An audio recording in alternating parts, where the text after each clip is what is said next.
আমরা সেনসিটিভ প্ল্যান্টের কথা শুনেছি, লজ্জাবতী গাছের কথা শুনেছি, ছুঁয়ে দিলে স্পর্শ করলে পাতাগুলি চুপসে যায়। কিন্তু লজ্জাবতী মাঝারি আকারের বৃক্ষ হয়, সেটা হয়তো অনেকেই জানি না। এর বোটানিক্যাল নাম হচ্ছে mimosa pigra, giant sensitive plant, giant mimosa. এই উদ্ভিদটি লজ্জাবতী গাছেরই এক বড় এবং আক্রমণাত্মক আত্মীয়। লজ্জাবতীর মতোই এই উদ্ভিদ থিকবোনাস্টিক মুভমেন্ট করে, অর্থাৎ পাতা স্পর্শ করলে পাতাগুলি নুয়ে যায়। এই যে দেখেন পাতা নুয়ে যাচ্ছে। অত্যন্ত দ্রুত বিস্তারকারী, অর্থাৎ এটা ইনভেসিভ প্ল্যান্ট। অস্ট্রেলিয়া, আফ্রিকা, দক্ষিণ পূর্ব এশিয়ায় এটি ভয়ঙ্কর আগাছা হিসাবে চিহ্নিত করা হয়েছে।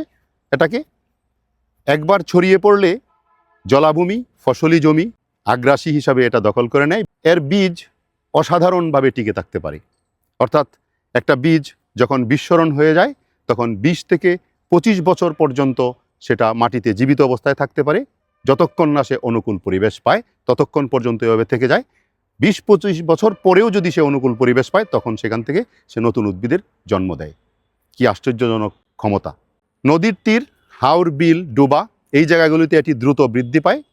এর কাণ্ড বেশ শক্ত কাঁটাযুক্ত থাকে, যা পশু ও মানুষকে দূরে রাখতে সাহায্য করে। উদ্ভিদের আত্মরক্ষামূলক কৌশল বলা যেতে পারে এটাকে।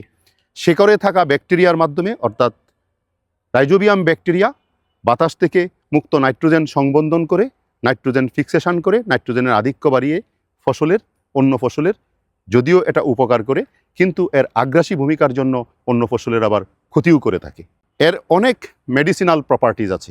লোকজ ও প্রথাগত চিকিৎসায় এটা ব্যবহার করা হয়, তবে আধুনিক চিকিৎসায় চিকিৎসকের পরামর্শ ছাড়া এটা ব্যবহার করা অনুচিত। ক্ষত বা ঘা সারাতে, ডায়রিয়া সারাতে, প্রদাহ ও ব্যথা কমাতে, চর্মরোগ নিরাময়ে, জ্বর কমাতে এটা অত্যন্ত কার্যকরী। এর জীবাণুনাশক গুণ আছে। এতে থাকা ফ্লেভোনয়েড, টেনিন, অ্যালকালয়েড অ্যান্টিব্যাকটেরিয়াল হিসাবে কাজ করে। মিমোসা পিগ্রা বা জায়ান্ট সেনসিটিভ প্ল্যান্ট একদিকে যেমন বিস্ময়কর ও সংবেদনশীল উদ্ভিদ, অন্যদিকে তেমনি শক্তিশালী আগাছা ও লুকোজ ঔষধি উদ্ভিদ।